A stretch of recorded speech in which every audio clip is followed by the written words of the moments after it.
Como alguém que treina há mais de uma década, frequentemente me deparo com duas perguntas. Você é natural? E baseado na minha resposta que é sim, por que você continua natural? E para a segunda pergunta, existem 3 principais razões para a minha decisão. Primeiro, eu tendo a preferir o visual mais natural. É claro que na verdade não existe essa coisa de visual natural e não natural, a não ser nos extremos. E com certeza algumas pessoas naturais podem parecer não naturais e vice-versa. Mas a maioria dessas diferenças nessa área cinza são provenientes de genética, uma área que se mostra extremamente influente em biologia, especialmente em performance atlética.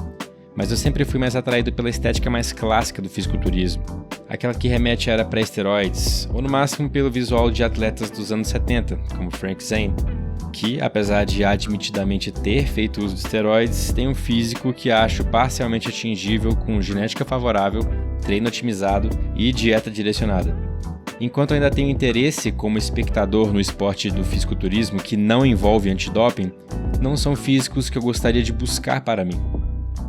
Bom, segundo, ser natural simplifica as coisas.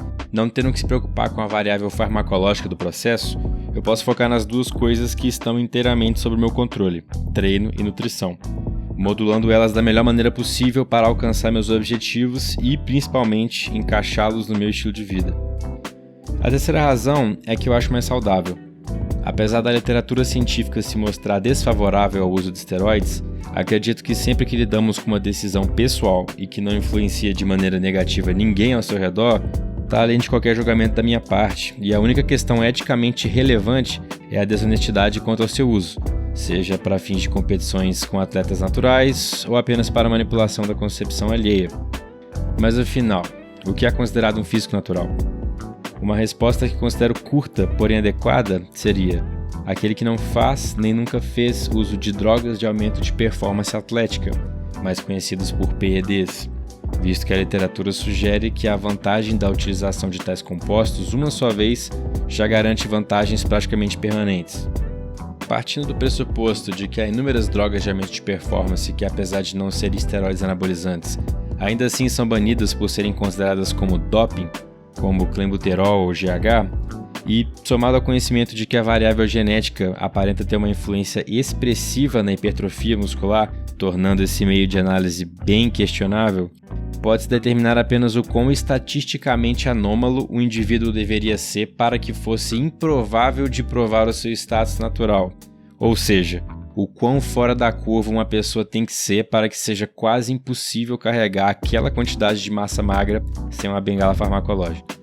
Esse tópico é tão controverso que o jeito mais seguro de buscar um modelo fidedigno é olhar para físicos da era pré-esteroides, como de Eugene Sandel, John Grimek e Steve Reeves, que desenvolveram seus físicos antes do começo da utilização do primeiro esteroide em performance atlética, no caso a testosterona, que segundo E.R. Freeman foi sintetizada na Alemanha em 1935 e teve seus primeiros abusos por atletas russos nas Olimpíadas de 1954, como reportado em 1972 na revista Science.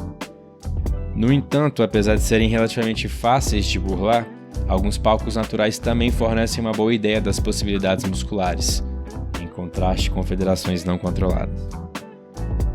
Mas o que podemos esperar em termos científicos em relação ao desenvolvimento hipertrófico muscular esquelético se optarmos pela via natural? Ou simplificando, até onde apenas treino e dieta podem nos levar? Até então, análises desse tipo são fundamentadas no estudo conduzido por Elena Curry e publicado em 1995 no Jornal Clínico de Medicina Esportiva, onde os autores estabelecem uma relação matemática simples, o FFMI, entre 157 atletas masculinos de fisiculturismo com percentual de gordura controlado, onde 83 reportaram o uso de esteroides anabolizantes e 74 se classificaram como não usuários. Os resultados supõem que há um limite superior claro de valores do FFMI de 25 para os atletas naturais, enquanto o grupo usuário não foi contido por tal fronteira. No entanto, uma das limitações do método é o percentual de gordura estimado, fornecendo valores maiores do que o real para valores maiores de gordura, portanto sendo mais preciso quando aplicado em indivíduos mais secos, até por volta de 10% de gordura corporal. Enquanto o FFMI é considerado o padrão de ouro do potencial de construção de massa magra, Outros especialistas desenvolveram modelos de ganhos esperados em naturais que formam um gradiente de possibilidades para qualquer indivíduo que queira levar seu físico a outro nível sem o auxílio de drogas. A literatura evidencia 5 métodos, uns mais conservadores, outros mais otimistas, de onde se pode chegar em desenvolvimento muscular. O Dr. Casey Butt, PhD em Engenharia de Controle e fisiculturista natural há 20 anos, realizou o maior estudo sobre o tema, analisando 300 campeões de fisiculturismo natural que competiram entre os anos de 1947 e 2010, chegando a resultados com precisão bem impressionante. Deve ser enfatizado que esse banco de dados é composto de campeões, e por isso eu acho válido considerarmos esses participantes como o topo das possibilidades genéticas. Eles não eram atletas medianos, eram fisiculturistas bem experientes.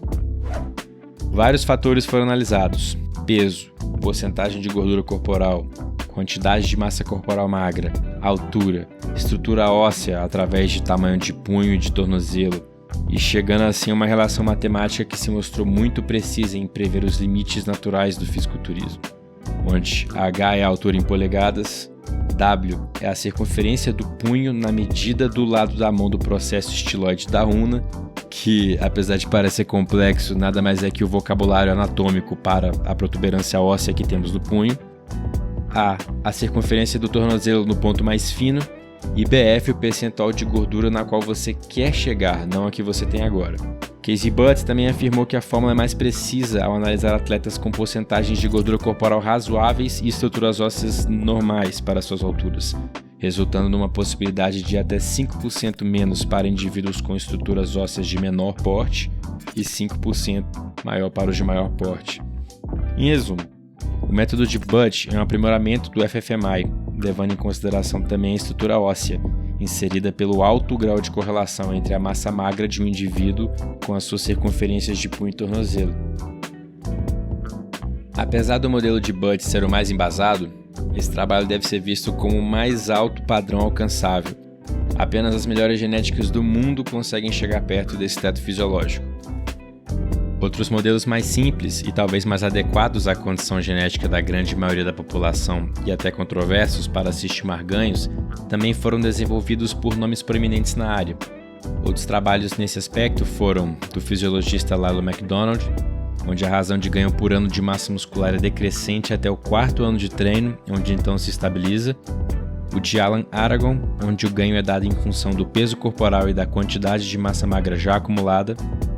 Portanto, por exemplo, se você é um iniciante de 60 kg, Aragon estima que você deve ter como objetivo um ganho de 600 a 900 gramas no primeiro mês.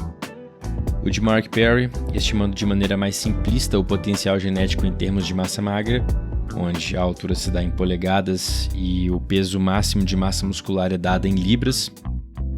E o de Martin Beckham, onde a altura é dada em centímetros, o peso em quilogramas, com um percentual de gordura de 5 a 6%, pois esse método foi desenvolvido pela observação de atletas no palco, que possuem um percentual de gordura mais ou menos nessa faixa.